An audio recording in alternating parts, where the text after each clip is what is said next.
Hey guys, I just quickly set my camera up to share some, I don't want to say news, I want to share with you a miracle basically.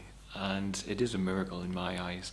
Most of the times the miracles we hear of are from the stories of Christianity and Jesus and other spiritual characters, and sometimes just in general everyday life you hear miracles of superhuman strength or miracles of someone in desperate need and then the help just appears from nowhere. I myself have those miracles persistently over the last 6 years. So Asha had a miracle of her own creation, but also with the influence of spirit, without any shadow of a doubt. Asha, for those of you who remember, this time last year, I was already sick in October. I collapsed first time October, collapsed again in November. And in December, me and the team pushed because we ended up, for some reason, with a list of 22 children who needed support in crisis, special needs children. And we went out to get those special needs children. And as you know, it's urgent. We have all of the problems, poverty, medical care, the witch doctors, and all of those problems that we have. We have to act fast. So we moved as quick as we could, but one of the first people we got to was Asha. And the funny thing was, out of those 22 children, Asha really stood out to me. Now, Asha's mother had died. Her father was the sole provider. Asha is a grown woman, and she had no ability to walk. She had no ability to think, no ability to look after herself. She would say the odd word, but often would go into states of incoherence. So there was just a degenerative disorder within her body where she hadn't fully developed, or in birth or during her years as a baby, something got to her. And I don't know what happened, could be anything, yellow fever, etc., etc. But she never walked. She could walk, but the pain was too much, so she didn't do it. And the family didn't push her, they just said if it hurts, then don't walk. Eventually this left her a cripple. She couldn't walk. We could stand her up, but she would cry with pain and shake and sit down. And during the first visit ever, on YouTube actually is the video, I said in that video, she'll walk with physio. Now, I'm not a physiotherapist, but I've looked after enough children with disabilities over the last 5 years and rehabilitated enough children with disabilities the last 5 years to know when I can see a child that stands a chance of learning to walk like the countless others. 2 weeks ago, Asha walked for the first time in 31 years. 31 years of not walking, and she walked unaided by herself. Come with me, and you'll be in a world of pure imagination. What you'll find when you look into your imagination. If that's not a miracle, I don't know what is. For me, it's a miracle. Now you can say it's just physio and this, but what are we going to say a miracle is? Does a miracle have to be a touch and a spare the moment thing that changes everything? I don't feel it has to be. You see, we say Christ worked these miracles by simply being in the presence of people or touching people, but I say Christ is back, and Christ has worked this miracle, first of all by giving the heart and determination to Asha to be able to get up and drive and fight like she did every single day, learning to walk on her walking buggy with the physiotherapist at Featherstail. Not only that, but the team who came into work every day and dedicated their lives to helping the children and the adults as well, like Asha, to rehabilitate and to become normal functioning humans to the best of their ability, and to, more importantly, restore their joy and their hope for life in this world. Because that always happens. Every child who comes to us, or every adult who comes to us with difficulties, they always get happier. That's one of the greatest pleasures of my life, as I see that. But Christ also worked this magic. Let me just add within there, Christ guides me. Christ has guided me from the beginning. And I don't think men on this planet can match the strength of Christ at all out in the real world unless they have another energy behind them, which is the energy we don't want to be serving. There are only two ways to be a success truly, and that's either through purity or deceit. Now, I work through Christ, so I'm going to give Christ credit for everything, my part of the involvement within there as well. Everybody who supported Feathers Tail and made it possible to make it, have the ability to build a village, as we've done over the last years, to hire the staff, to build everything we've done, to get the equipment that we need.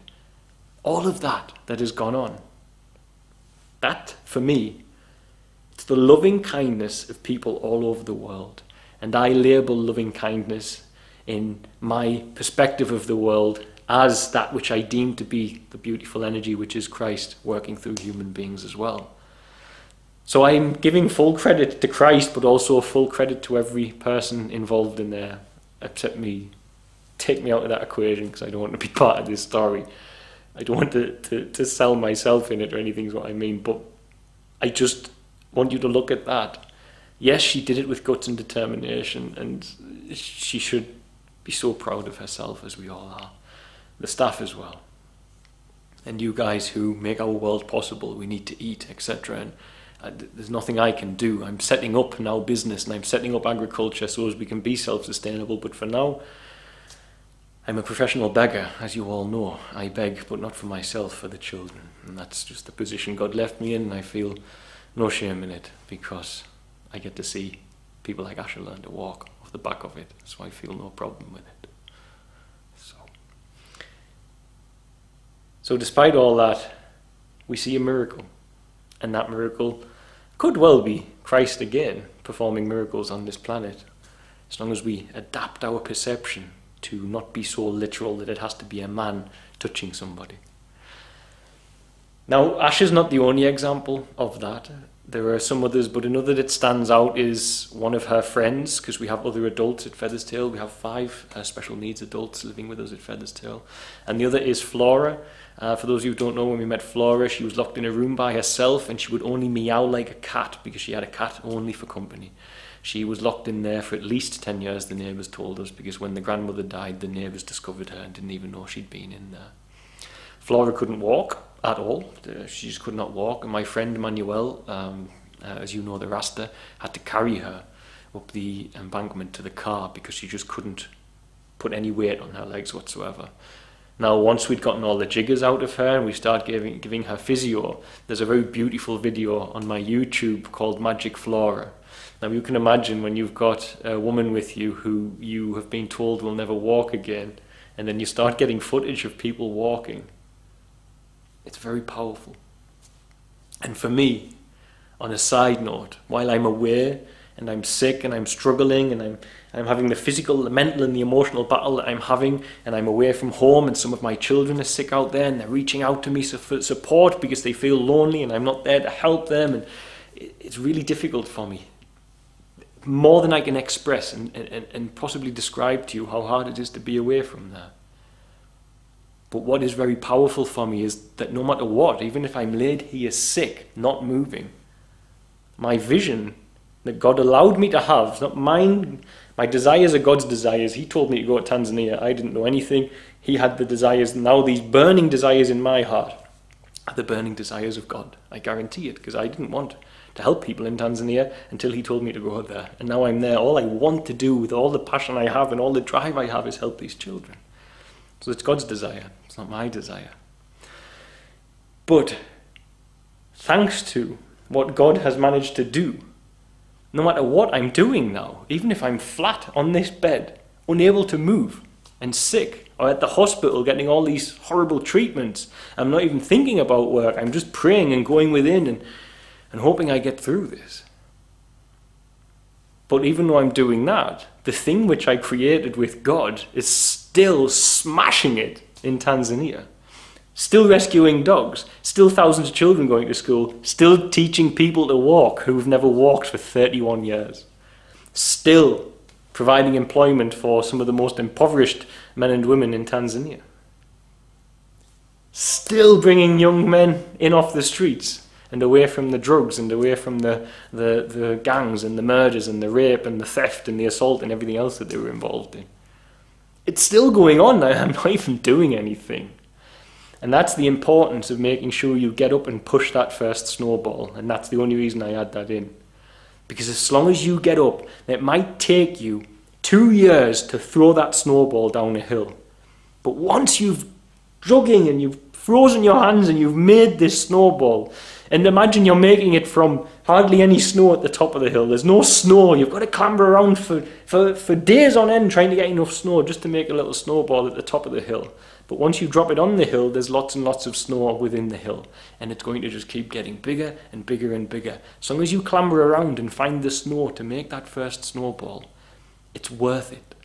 Keep clambering until you've got enough to push it over the hill. Because there's 2 ways to live in this world. You can live for this world. You can live for the God of this world, which is not the God I serve. Or you can live for the God which is the origin of all creation, which is the God, which is the zero, not zero, beyond this reality.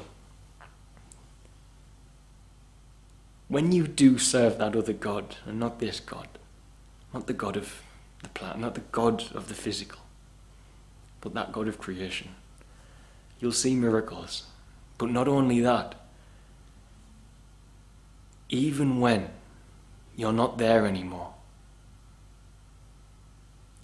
you can't help but feel so nourished and fulfilled and filled with a joy that nobody, I feel at least, can rival.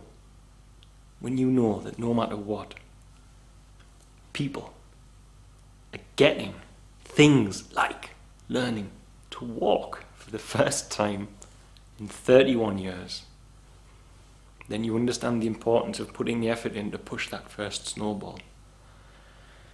So myself, I'll be happy when I recover, because I'll be happy when I get to the top of another hill, because I know it's worth clambering around for a few years to get the snow together, to push the next snowball. Feather's tail is the first snowball. It works. It's just going to keep going now. Even if I die tomorrow, that place won't stop, and I can see that. Why not Feather's tail 2? Feather's tail 3? Feather's tail 4? God knows there's enough children to fill them. Let's see just exactly how big a miracle God is going to perform with that which has become his arm on planet Earth. Share Tanzania. I love you all. Thank you for making everything we do possible, and I'll keep you updated on my health as and when. Until then, enjoy a little bit of Asha and Philo gaining the most basic human fundamental right that they had access to, but because they were mistreated, they lost. Or because they weren't looked after correctly, or were looked after by uneducated people, they lost. That is the ability to even take a step. God bless, guys. I love you all. Bye. I needed to see you. Another day, another day. I needed to see you. Another day, another